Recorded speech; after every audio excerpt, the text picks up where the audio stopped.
Yeah, and that's one area that the podcasting space you point out really interrogates. That you can have a critique of the Democrats from the left and a critique of the Republicans from the right, and you can find some unity from both of those critiques, right? Right. And that sounds, I know, totally foreign to people who listen to legacy media, but you see it occur in this podcasting space in like a very real way. And like we were talking about earlier, it doesn't mean at the end of the podcast you need to agree with everything you hear, but it is so refreshing just to hear something different that comes from like a learned place, that's interesting, it's captivating from people who care. Welcome to Endless Coffee Cup, a regular discussion of marketing news, culture, and media for our complex digital lifestyle. Join Matt Bailey as he engages in conversation to find insights beyond the latest headlines and deeper understanding for those involved in marketing. Grab a cup of coffee, have a seat, and thanks for joining. Well, hello and welcome, dear listeners, to another edition of the Endless Coffee Cup podcast. And today, we're going to talk about podcasting. And I received a great book, and some of you, those of you that have been listening for a while, you might recognize one of the authors, Nolan Higdon, who has been on the show before, as well as Nicholas Baham. Guys, thank you so much for making the time to be on the show. If you could just give me a short introduction, for each of you, and also, what was it that made you want to write this book about podcasters? We'll decide who goes first. Nick, I'll pick on you, Nick. Go ahead, go first. All right. Sorry. Dead air right there. I apologize deeply. I know. We'll fix it in post. We'll fix it in post-processing. Right. So, Dr. Nicholas Baham. I am a professor of ethnic studies at California State University, East Bay, and I teach Black Studies and a Genders and Sexualities and Communities of Color program. But I also, a number of years ago, as a professor, you do occasional radio interviews and things like that, expert interviews. And I had the opportunity a number of years ago to get involved with Project Censored and also appear on the radio with my good friend Nolan Higdon. We turned what we were doing on the radio into a podcast called Along the Line. Also, I turned that into my own membership with Project Censored on their board. So after doing almost about 300 episodes of Along the Line, which was a largely political and cultural broadcast where we were seeking to really ferret out the truth about really serious issues like child trafficking or, dark money and other issues like that, and really provide some form of an explanation for people. We said, look, what about all these other podcasts that we're engaging with? It seems like a lot of these other podcasters there's a genre of them, of people who are looking to decolonize themselves from dominant ideologies, be those neoliberalism or neo-fascism or, things down to like how we eat, sexuality, patriarchy, racism, sexism, etc. And that's where the idea of the book began. Great. Yeah, I was telling the listeners, Nolan, yes, I was telling the listeners, this book, I got to tell you, I added so many new podcasts as I was going through the book. It was just, I got to search it, add it. So this was a fantastic read. Nolan, I didn't mean to cut you off. Welcome to the show, man. It's good to see you again. Yeah, right back at you. Always a pleasure to see you, Matt, and be a part of the Endless Coffee Cup universe. Thanks for having us on the program. Matt's always been a great supporter of us. We really appreciate it. Yeah, to pick up where Nicola left off, actually, Matt, what you said, one of the most sort of basic hopes we had of this book is that we could become like a resource where people could go to learn about what different podcasts are out there. So I'm glad to hear that you picked up the book and, we're introduced to these different podcasts. One of the most exciting things about doing this research was finding all these new podcasts. There were so many voices or issues that I was exposed to that I would not have been had I not done this research. And, the idea really germinated with Nick. I still remember the morning when Nick just came in and said, there seems to be like all these podcasters who are like decolonizing themselves. Has anybody looked at this? And so, I went and I did my little scholarly literature review, and I said, man, nobody has. Like, people have looked at like how to make your own podcast. There's a lot of books on that. There's a lot of books of how to teach with podcasts, but nobody's actually looked at these podcasters. And from that, the project was born. And for the next couple of years, we'd spend our time listening to podcasts, talking on the phone, talking about podcasts, sharing our favorite clips of podcasts, and this became our world. Fantastic. Well, dear listener, the name of the book is The Podcaster's Dilemma, and the subtitle is Decolonizing Podcasters in the Era of Surveillance Capitalism. That hooked me right there. So let's start with some, just like you do in the book, what are some key definitions? What do you mean by decolonizing? Let's start there. We're looking at people who are challenging dominant ideologies. And again, there's a range of things that we're looking at. Anything to people who are critiquing monopoly capitalism, such as we deal with today, or frankly, even surveillance capitalism, to patriarchal structures around marriage and family, to the way that we eat right now, and critiquing the food industry, health industries, etc. We were looking at people who are dismantling the very things that we often take for granted in our society. And that's what makes them so powerful, is that people simply take for granted what they hear from any authority or organization that seems to be authoritative, without really being able to peek back behind the curtain and see, who's funding this, what the real interests are behind it. Absolutely. And that, I think, is one of the great features of podcasting is you're hearing from maybe experts and authorities who won't make the evening news or won't make the talking head shows. That these are people that are passionate about it, that have firsthand experience, and they've got a drive to share it with others. And I think that has been one of the most refreshing parts of being in this podcasting industry is you hear so many different perspectives on things that you ordinarily would never be exposed to. And, and I guess that's the dilemma part is the other side of it is everything's tracked. Everything is coded. Every podcast I listen to through Apple knows about. And so we're using the same technology that allows that tracking. Yeah, that's the dilemma right there for podcasters, right? These tools offer so many opportunities to network, to community build, to interrogate these dominant ideologies.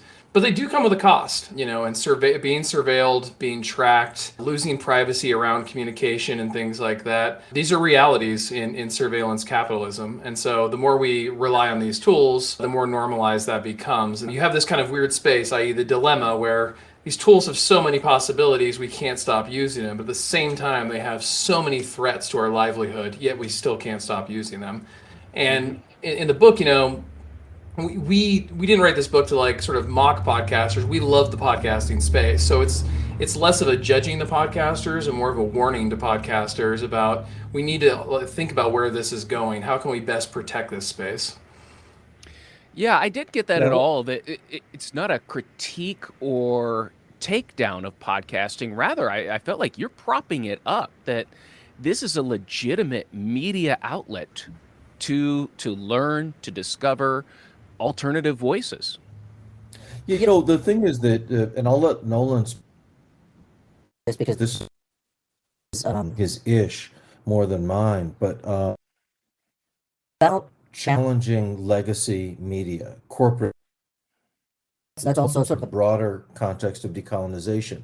But one of the things that we uncovered here, and you in chapters of the book, is an intimate historical connection between podcasting and revolutionary radio that in the period after World War II to help of countries tackle European colonizers, whether that was in Angola. And then we find over time that as podcasting and digital media develop, you see things like the 2013 Turkey protests, where people are using mixed media. They're using radio, they're using a little bit of podcasting, they're on social media, etc. So we drew a direct connection between these podcasters and Fanon's critique of the use of radio in his text Dying Colonialism. And then we provided a sense of how our podcasters worked through three different stages of a decolonization process and kind of divided up our understanding of podcasts based on who fit in each one of those different stages. Yeah, and what we sort of found, to Nick's point, and Matt, you sort of foreshadowed this earlier, people are gravitating toward the podcast space. We now have numbers over a longer period of time for the podcasting space. Podcasters are drawing audiences that are on par with like primetime television news shows and programs. They're getting subscriber bases that are on par with like other legacy media outlets. So they're drawing audiences that are comparable sizes.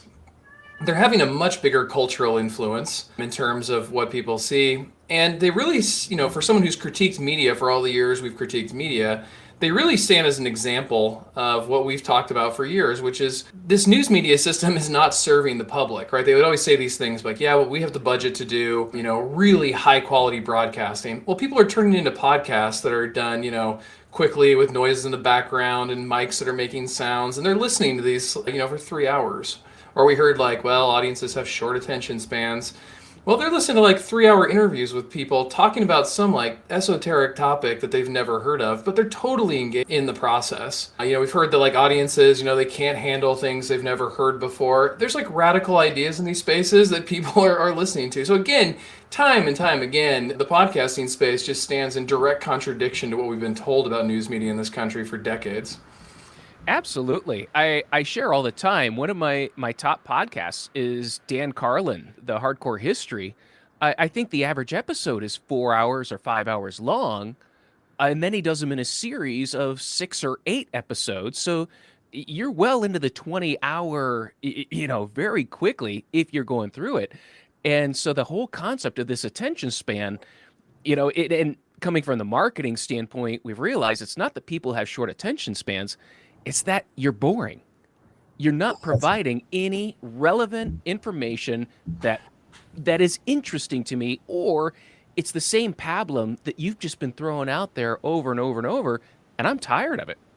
So I think people, for the large part, I think your listening audience really kind of reflects the broadcasting audience, and that was fascinating to me.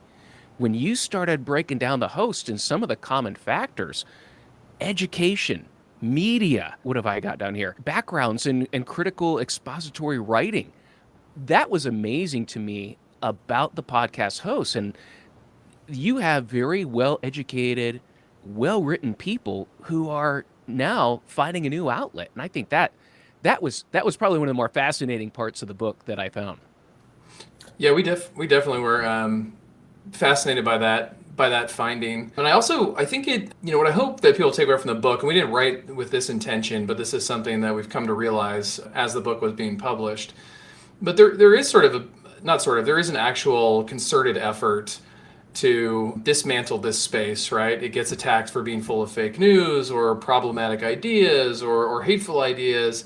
And these are being used as pretext to try and marginalize a lot of the very podcasters we preview.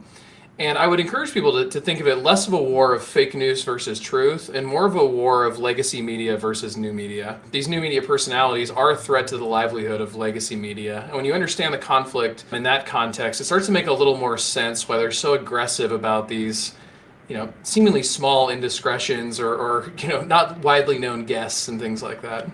Mm-hmm. Absolutely. That, as you pointed out, and I'm not surprised to hear that there is this reaction coming, because it's a lot of independent voices. And anytime you have a lot of independent voices, it's going to go against. And I love how that, you've got this, we are questioning what we've been told. And I was fascinated with the podcasts that they're about race, but they're about, let's tell stories. And those stories are what's going to change people's minds. It's some of these narratives of, it's not just we're saying this is the way it has to be, it's giving reasoned stories, personal anecdotes. And that's what you get in a conversation, is you get real information from a person who's experienced these things. And that's what creates the empathy. Hearing two people debate and yell at each other, Nolan, we've talked about this, the WWE style of news, that doesn't cut it. But podcasts, they take their time. And I think that's the appeal of it. And also, too, I would add that you've got, as you've alluded to, you have actual people in the community who are speaking on these podcasts. You have, in many cases, hosts who are embedded within their communities as for the podcasts. One of my problems with legacy media has always been that when they speak about a community, they will often bring in an expert who's not in the community to be able to speak about the community. Right. Or you get into a space where you presume that an idiot like Tucker Carlson will somehow speak on your behalf about your interests. There's no way. He's not even in the real world at this point, okay? He is wherever he is bunkered in. So what you're getting here is, how do these ideas play out for real people? Now, if you take one of the areas that people have asked us a lot about, which is a sort of the very intimate areas around sexuality, a lot of the podcasts that we looked at around things like non-monogamy, polyamory, etc., fascinate me because there is simultaneously this marketed mass media presentation of these ideas. I can now see a host of different shows on Netflix about this. It says nothing about how this could play out in an ordinary person's life. And one of the things I find fascinating about these podcasts are the kinds of real warnings that people give about certain types of lifestyles. So they'll say, well, I'm engaging in this. This is what I'm doing. These are the ups and downs. This is how I would advise you. None of that's in the glossy presentations that you're seeing on Netflix or whatever, whatever streaming channel you're picking up. So you're getting something that is much more real from our podcasters. And that's the other part of it. It's the tone of realness. And people, I don't think we give people enough credit for being able to figure out or being able to have their own sort of bullshit meters. Yeah, to that point about authenticity too, that Nick is getting at, I think it's really clear when you juxtapose like legacy media and the podcasting space. So as you point out, Matt, they'll talk about issues, very important issues like race, but they'll generally choose or tokenize one individual from like a credentialed elite class to be like the person who talks about, the quote unquote black vote, as if like in a homogenous way we'll talk about all black people from this one credentialed elite position. In the podcasting space, there's like way more complexity for what it means to be black in America, and it's debated through those stories and narratives. And so you get a much more sophisticated understanding of what it means to be black in America, like listening to these podcasters, than you ever will from like the 3 minutes that are dedicated to Black Lives Matter from the one token person on MSNBC before the commercial break. And I think that's the difference that I see between the two.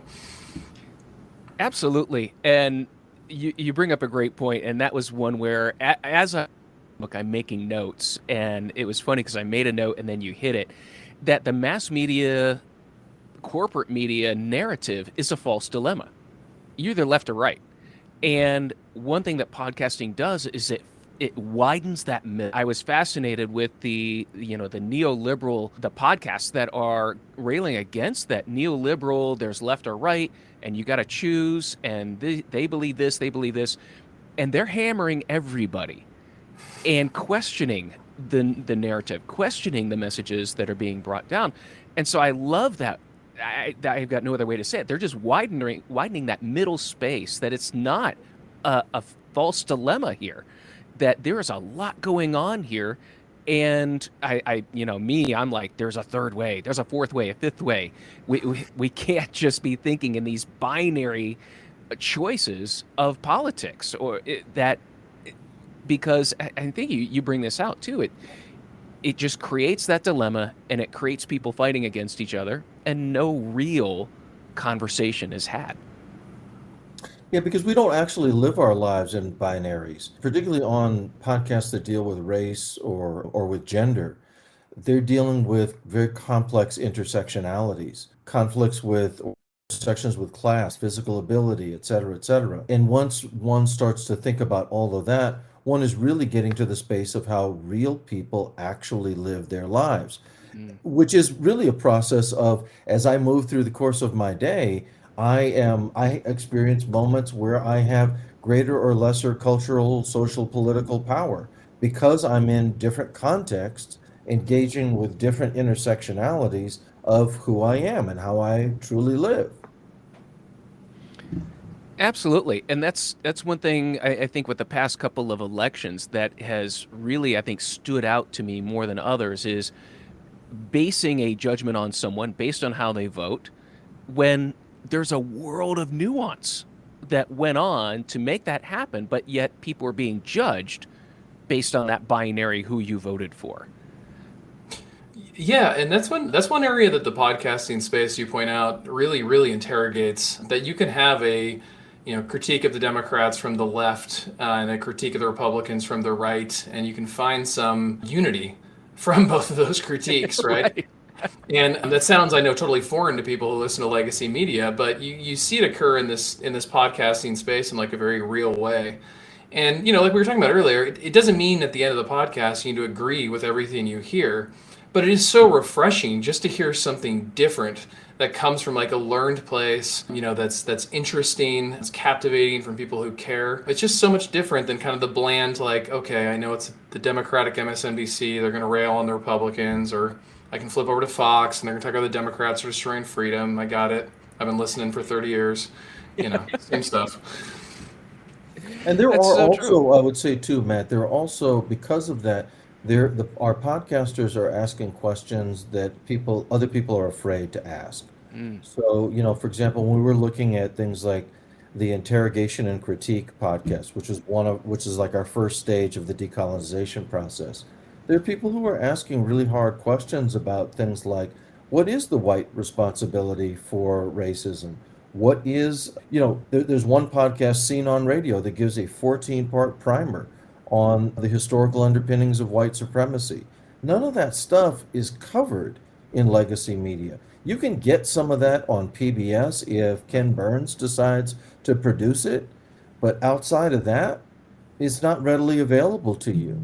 So there are so many other questions at a much deeper level. What is a Karen? Now that seems like a pretty simple question, but when you listen to it in the podcasting space, that's covered at a kind of depth that you will never see.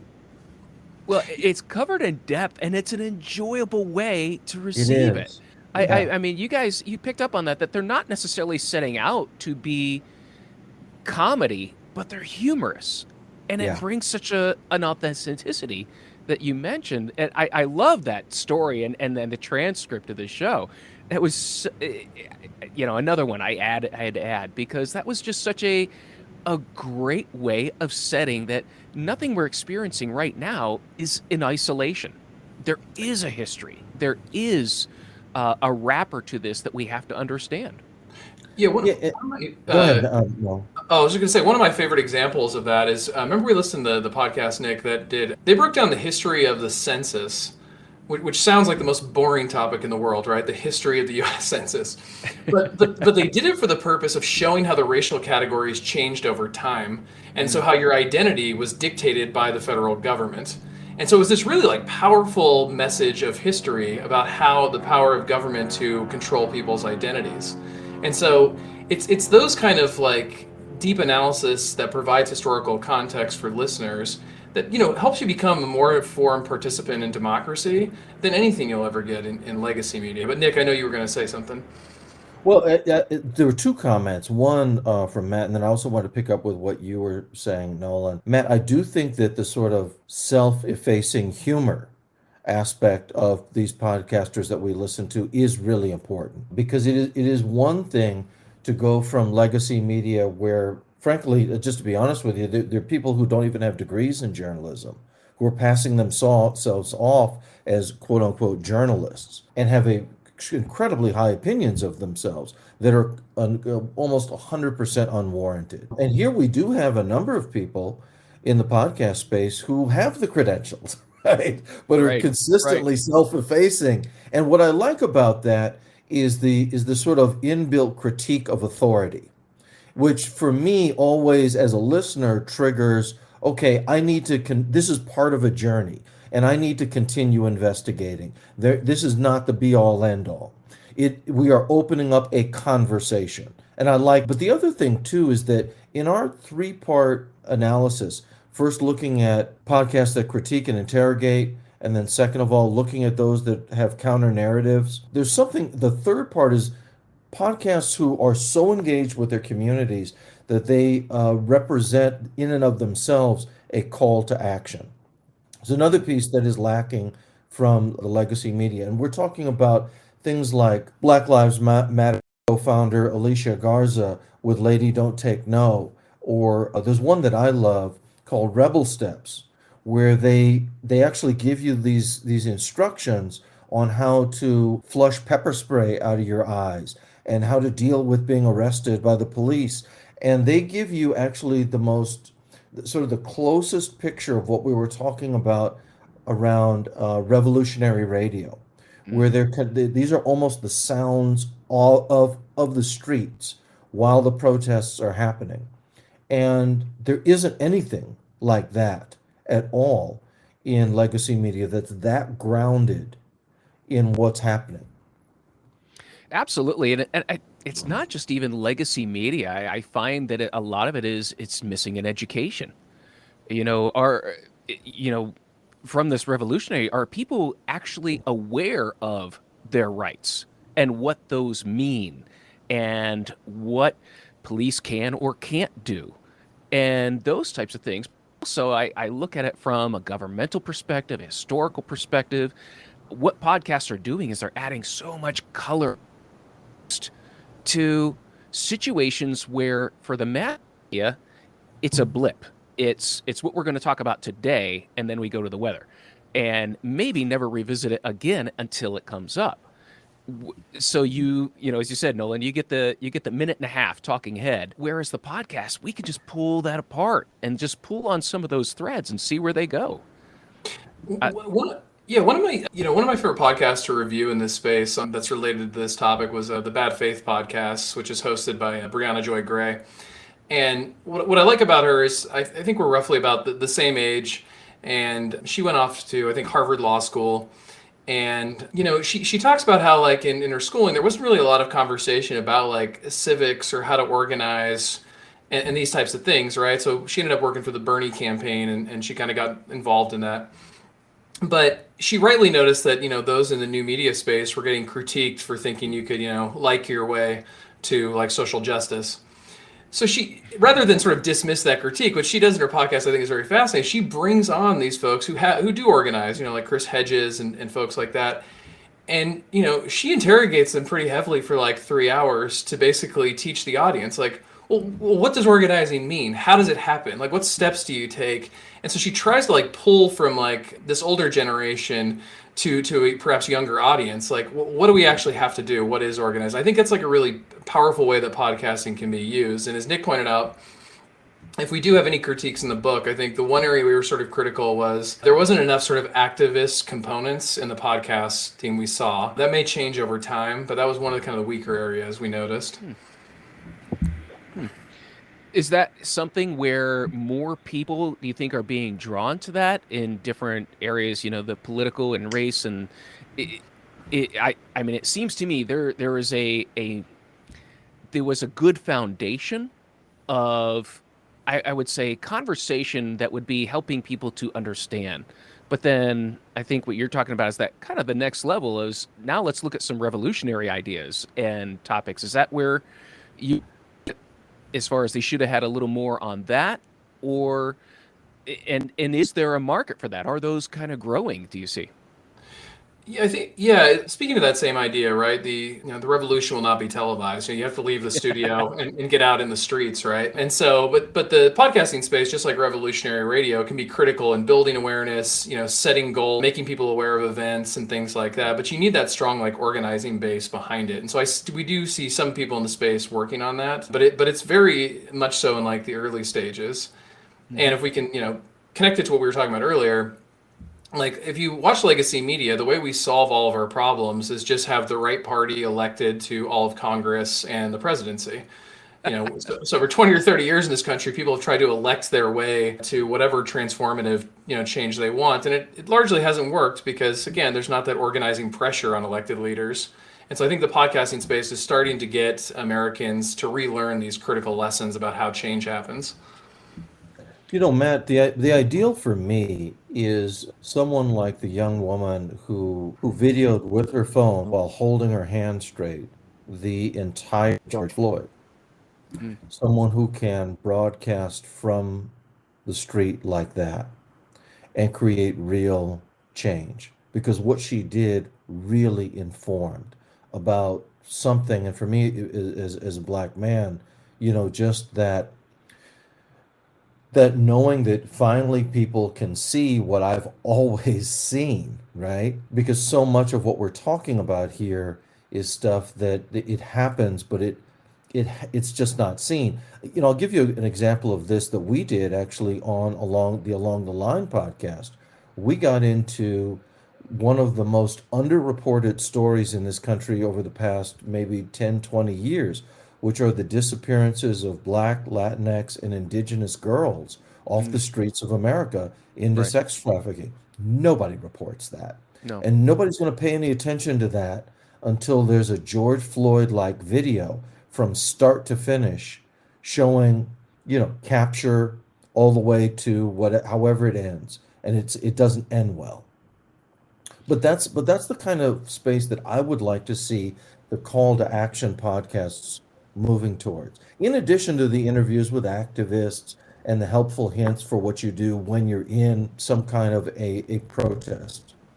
Yeah, folks like Cornell West have talked at length about this. That this new media space can build awareness. Definitely around George Floyd, we saw a huge protest, massive amounts of people in the streets. But that next level actually takes organizing that. So you have this awareness. You can see the numbers of people who are frustrated or angry about this, who want to reject these processes.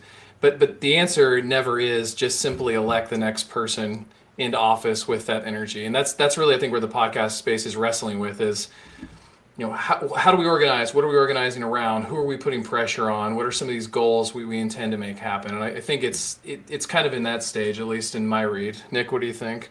I 100% agree with that. Yeah, that's the next level of all of this. The beauty is that the space has, there are podcasts that are serving as a foundation for that, and that the space itself can accommodate that. Yeah. Well, I thought that was a great part of the book where you talked about some of the podcasts that are going after the neoliberal, that they're critiquing the DNC. They're criticizing Biden. You made promises. You've weaseled your way out of them.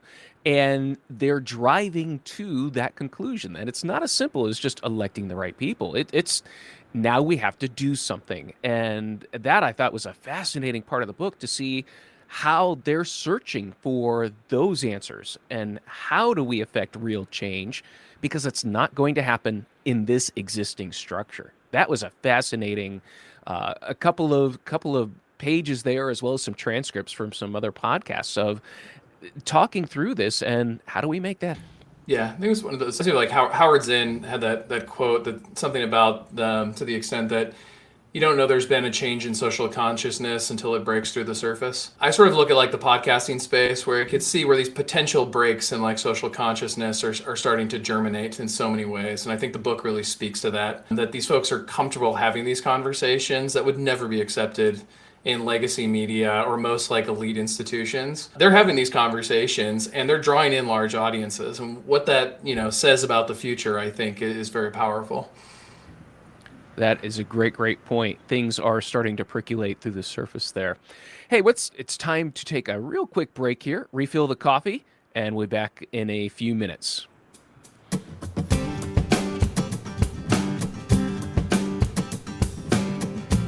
As a regular listener of the Endless Coffee Cup, you know that I am passionate about learning and teaching others. With that, I've launched my own education portal for marketing professionals. It's at learn.sitelogic.com. I'm creating and launching a series of courses on analytics.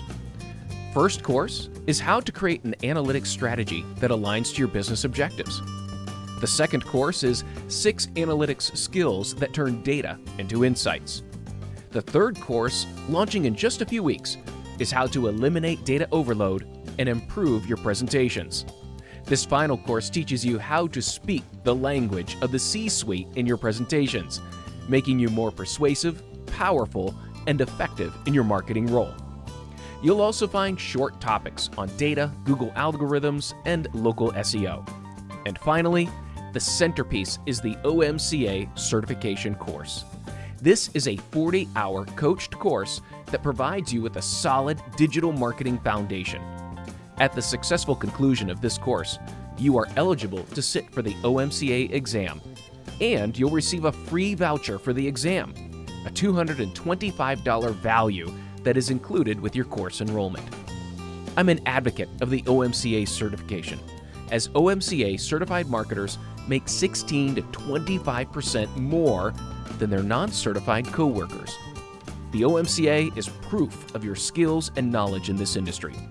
Go to learn.sitelogic.com right now to accelerate your marketing career.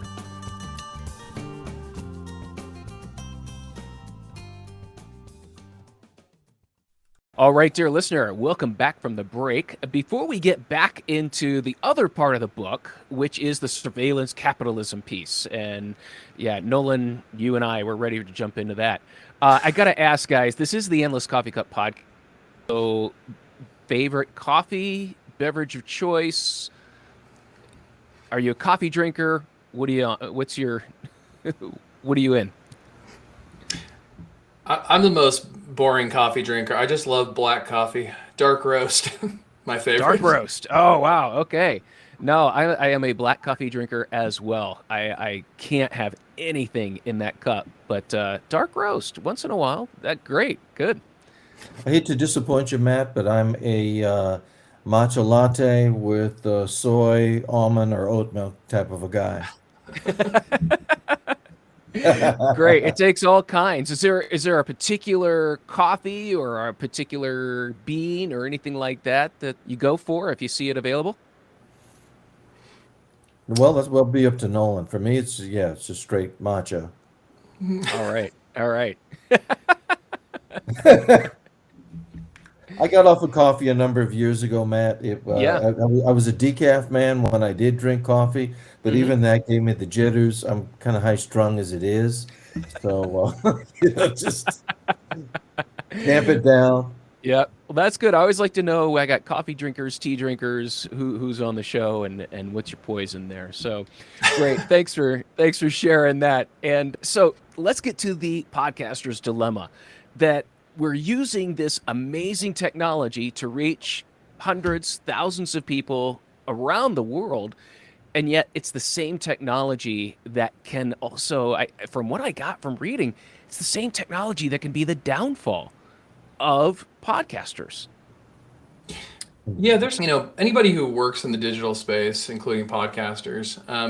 There is a new economic order that is reshaping a lot of our economy, and it doesn't.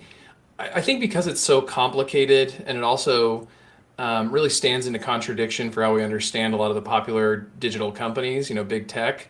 We don't have a lot of substantive conversation about it. And even in the podcasting space, Nick and I, we tirelessly look to see about conversations of surveillance capitalism. And we found that they were pretty limited overall in the space. But, essentially, and others can jump in here if they want, but surveillance capitalism is a new economic order that basically makes the user the product. The goal is to get you on your screen and addicted to your screen, if you will, by appealing to fear and confirmation bias. They stole tricks from the gambling industry, basically to give you little rewards, likes, notifications, all these things. And while you're on your screen, you're constantly giving data. Your phone, anything that has a microphone, smart TV, smartphone, laptop, it's recording all the time. And the idea is to collect data, not just there's kind of a myth that they sell data. That's not really true. Their algorithms collect and analyze data, and that analysis is sold to, say, companies who may want to nudge or predict your behavior, political parties who want to nudge or predict your behavior. And this has proven quite lucrative. The name of the game is maximizing and collecting data. For those of us who've studied history, though, there's always been a strong connection between surveillance and exploitation. So, you think of things like the slave system in the United States couldn't exist without surveillance. The suppression, exploitation of women under patriarchy necessitated constant surveillance by their owners, male owners, fathers, husbands, etc. And so we like to point out in the book that while you're resisting these, colonial legacies, one of them is surveillance, and the digital platforms you're using are predicated on said surveillance. And so this is a dilemma that we think that those who care about podcasting, which I believe all three of us are included in that, have to wrestle with. Absolutely. It's one of those areas, and we've done a couple of shows on surveillance capitalism. It's something, as a marketer, I see every day. And even when I'm teaching other marketers at large brands, medium-sized brands, international brands, when I'm teaching other marketers, they're very unaware of surveillance capital. They're very unaware of the data that's being tracked. And so one of the things I'll do with them is I'll show them, go to Google's ad settings and see what Google thinks about you. And it's a very surface level report, but people are still shocked when they see, oh, I'm in these categories. They know my age. Well, of course they know your age, but without seeing it, it almost like it doesn't exist. And so marketers know they can target people, but for some reason it doesn't connect that I'm being tracked the exact same way. And one of the things that is just absolutely mind-blowing to me is these are advertising in the International Advertising Bureau. These are advertising categories based on data tracking. What religion you are, if you've searched for abuse or incest counseling, if you are on any medications or have any medical conditions. These are actual advertising categories that can be targeted, and people just don't realize the level at which advertisers will take that in order to get you to buy their product.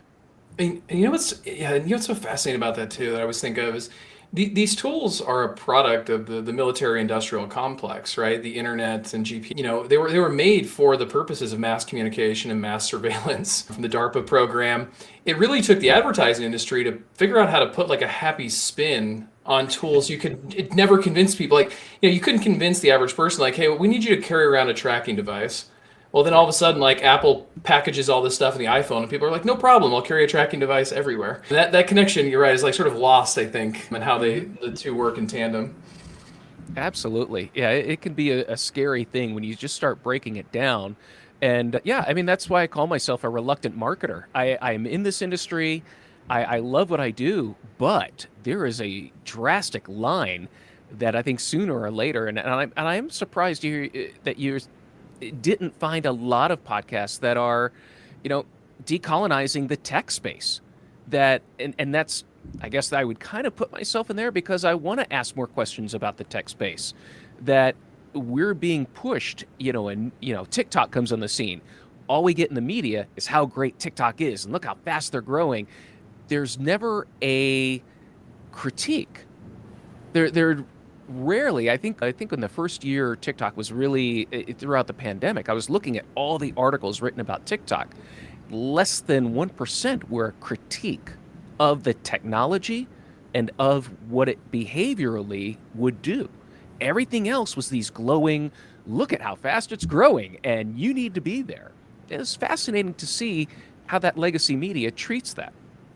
The ethics of any particular new technology are never raised until after that new technology is fully implemented and then begins to cause harm. Right. It's only then that it really catches up to us. And frankly, with TikTok, I'm annoyed by the number of fellow educators of mine who actually use TikTok in higher ed as a way for students to present material, because you're essentially asking all students to register for something for which they will then all be surveilled. And I don't think any of us wants to do that, because at our heart, I think a lot of us do understand that education can be liberation.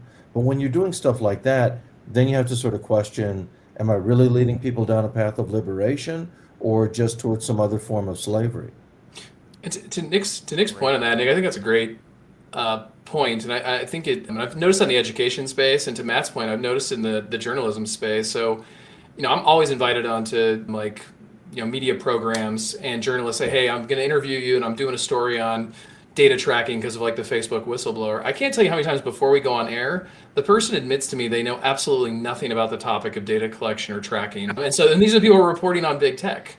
And sitting in the education space, if Nick went into, most meetings with educators and said what he just said, they would kind of look at him blankly like, well, what do you mean though? TikTok's like fun, it's connection, it's exciting, it engages students. That surveillance capitalism component's really missing, I think. Absolutely. I mean, I remember in my master's course in education, one of the things when we're setting a lesson plan is if you were using a third party book, tool, whatever, there was a column there. Is it safe? You've got to ask that about any resource that you're using that's external because you never know. And especially something like technology, you never know what's going to. So that just blows my mind. But yeah, Nolan, to your point, I'm amazed at how many in the space that report on the space absolutely no concept of what these terms mean, of the impact that it could have, or even the slightest bit of research into it. And it, so yeah, it always bothers me. That's why I guess that's why I have this podcast is I want to take a deeper look from beyond the headlines, especially in the tech space, of not everything is like it's being promoted. There is an underside to it. You need to know what it is. I mean, I think you could literally take the critics of surveillance capitalism and put them in your kitchen. Yeah. There's just not a lot. But what we attempt to do at the end of this book, because after all, who wants to end a story on a bad note? I mean, what would be the point of talking about all this wonderful stuff and then saying, oh, but it's all, going to crap, right? Yeah. Yeah. So we do have some recommendations. And of course, one of the recommendations that we have is that there are laws on the books, not in this country, okay, but there are laws on the books like Canada's Personal Information Protection and Electronic Documents Act and the European Union's General Data Protection Regulation. The Canadian Act was passed in 2000, and then the European Union's was passed in 2018. And broadly speaking, what these allow you to do, well, they make mandatory the sharing of data and the collection of data. They make it mandatory that you actually consent. Yep. And that you also further have the ability to edit. So in other words, you talked briefly about going in and what does Google think of you? So under these acts, you would have greater access to what Google thinks about you and the ability to edit the things that Google thinks about you. So if you don't want Google to know that, you're doing crack at midnight, okay, or something like that, you can deal with that. I'm being facetious, but There's nothing wrong with doing crack at midnight, though. We want to make that very clear. We're not coming from a place of judgment. Well, and that's the key, and that's the whole consent piece. And I could connect you with a couple of people that are really, really outspoken. And what I find in this industry, the ones that are the most outspoken about surveillance, about this data collection, are people who have a background in data analytics. And I believe it's because they've seen the data that can be collected over the years, as well as the layer on top of it that, now we're adding behavioral data. Now we've got AI to crunch all this stuff and put you into these categories. And the big problem is when, especially Google, who wants to own the whole world here as far as advertising, says that they're going to create cohorts or groups, but they won't create groups that are at risk or that could be, and that's what the community is coming back is asking them, what makes you the authority to determine who's at risk, to determine what is a controversial category? Why do you get to choose that? because now you're laying that apart on the entire industry and it's all based on your judgment. And so that's one of the big risks that this surveillance is coming into, especially in the next few years. Yeah, and I think that's an important frame too. When we frame it like economics, there's this American like rugged individualism where everyone thinks they're going to be rich. So when you attack the rich, they reject that argument often. But when you talk about it the way you just did, which is in terms of power, right? Like, are you comfortable as a citizen of giving Google all this power when you don't have democratic oversight over Google? Most people, if you tell them the government was collecting this type of data in America, they would say, absolutely not. I don't trust the government with my data. Well, look, you have theoretically more control of your government than you do over Google. So the threat is just as dangerous and perhaps more. And so that's why a lot of the solutions that Nick and I had are not so much focused on like the kind of rearranging the economic structures around these industries, although I think we're both advocates for that for sure. But really about, how do you reduce the power of these? And so, Nick, I think you had a couple others that you're gonna talk about as well, some of the other solutions we bring up. Yeah. Well, I think, I would leave your listeners with this. I think it's clear that we have to break up big tech. We're talking about giants who own so many different facets. One of the things that I'm deeply scared of right now are these new AI programs that they're creating that are supposed to sort of be your friend, right? So if you're lonely, you can have a virtual friend or girlfriend or whatever. Well, what kinds of things are being said to that? In addition to, I mean, this is an extension, having Google in your home, being able to respond to your every command. They are listening to everything that you are saying, and that is being stored someplace. This notion of having an AI to which you are going to be communicating your most profoundly intimate thoughts is incredibly disturbing to me in terms of, Nolan was talking about not only the ability to sort of predict behavior, but to nudge your behavior. So if I'm giving up that kind of information, just think about how much more power is there to be able to nudge me in a particular direction. And again, I think people have some sense of this. Most people kind of interface with this by way of saying, hey, I was searching for something on eBay and then it showed up in my Facebook feed. Okay. And that kind of freaked me out. So they're feeling it that way. And people are what's the term, Nolan, where you're being shadow banned, or I think is the term, where Mm-hmm. you're being banned on social media, but you don't really know that you're being banned. So, it's kind of like being followed, but you don't really know that you're being followed until somebody maybe tells you that what you're posting is not there. I mean, all of these kinds of insidious things that we don't really know are going on, but are really going on and are generating big, big dollars for big corporations.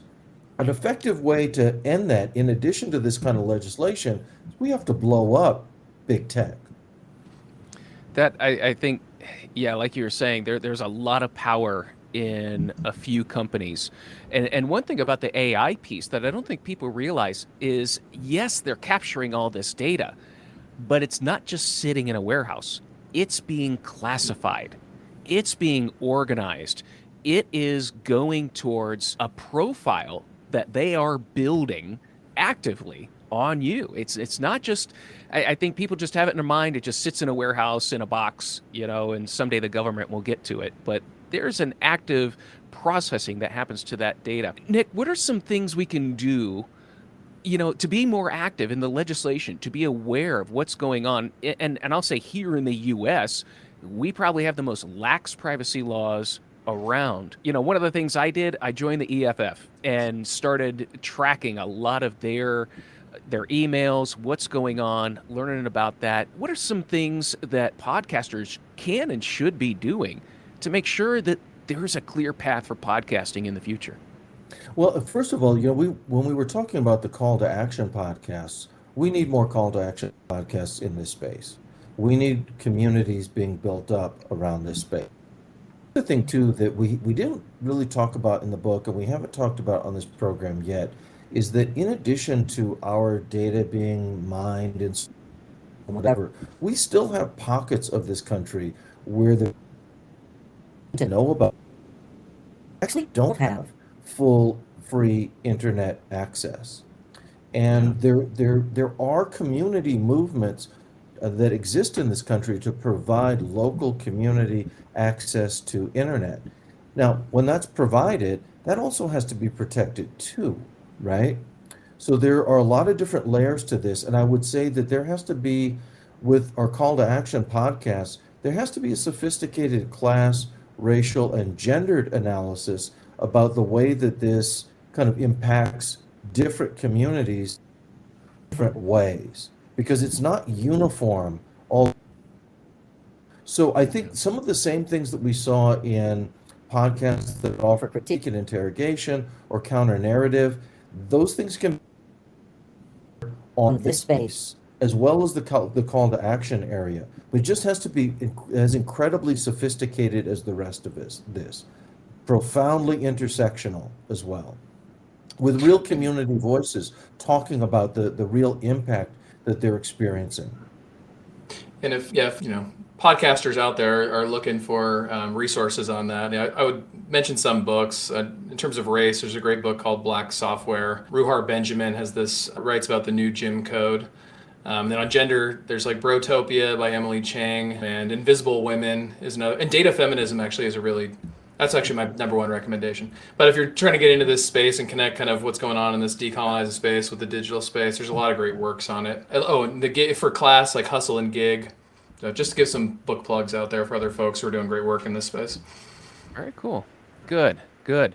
Well, and especially with the loss of local news, podcasters are kind of filling the as journalism, professional journalism kind of falls away and gets, really sucked up into the monopoly. Like you said, Nick, the community voices, they're filling that void. And hopefully we could do a whole show on internet access. And again, like you said, that's a level of power there that's being administrated, and people don't have access to the information they need. Yeah, man. I mean, somebody has to, at the end of the day, somebody has to watch the watchers. And it's at the end of the day, it's up to the community to do that. Mm-hmm. Very good. Nick, Nolan, thank you so much for your time and being on the show today. This has been such a fascinating conversation. I almost hate to block it off here because I feel like there's so much more we could talk about with the book and really dig in. But you know what, dear listener, if you want to know the history of the Karen, if you want to know the history of the census, go get The Podcaster's Dilemma. You will, I tell you what, if you're not challenged when reading this book, if you're not laughing and also if you're not sitting there thinking deeply about some topics, then you know what? I don't know what to tell you, because this book will bring that to you. I really enjoyed my read through. I'm going to go dig into a couple parts of it as well, but hopefully you'll be adding some podcasts to your lists. Guys, any final words before we end here? I just want to say thank you again, Matt. You're always so good in the program, promoting our work, and your listeners are always been very supportive of our work. So hello to all of them, and thanks again, man. Really appreciate it. Thank you. Ditto. Yeah, thanks for asking the right questions and for doing the work that needs to be done. Appreciate you.